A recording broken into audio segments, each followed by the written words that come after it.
In his book, Radical Together, author and pastor David Platt said that their church emphasizes, among other things, a people who are gripped in music more by the content of the song than by the appeal of the singer, and a people who define worship less by the quality of a slick performance and more by the commitment of a humble people who gather week after week simply to behold the glory of God as they surrender their lives to Him.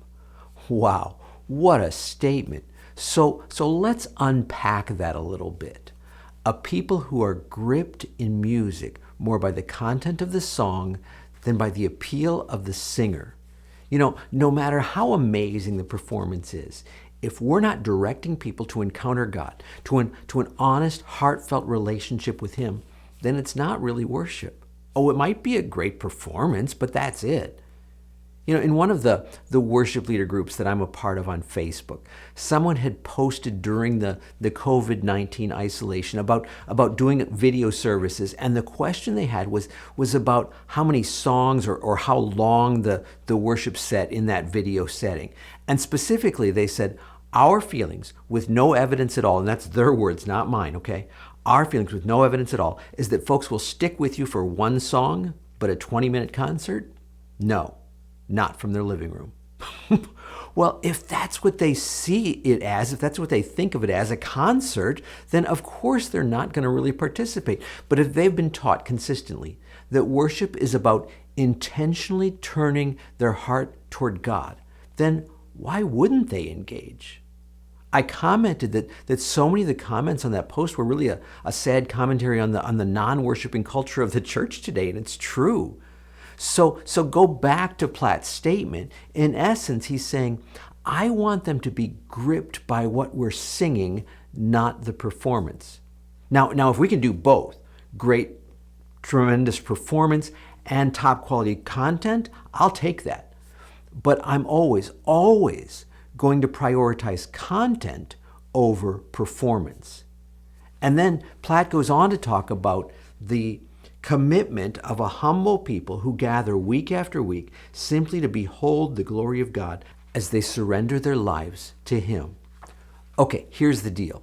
That doesn't just happen. People don't just come by that naturally. They have to be taught. So maybe you should have your pastor watch this video along with you. Because if your people aren't being taught about worship, there's not much that you can really do to lead them in worship if they don't get the point. So there needs to be a concerted effort to get your people there. You know, I can pretty much guarantee that David Platt's church didn't just all of a sudden all come to that reality on their own. No, he taught them consistently over and over to help them understand worship and therefore engage in worshiping God. I love the fact that he took worship seriously enough to help his people really get a hold of the foundation. It's not about a nice musical performance. Oh, a nice musical performance can help, no doubt. But it has to come back to, where is the focus?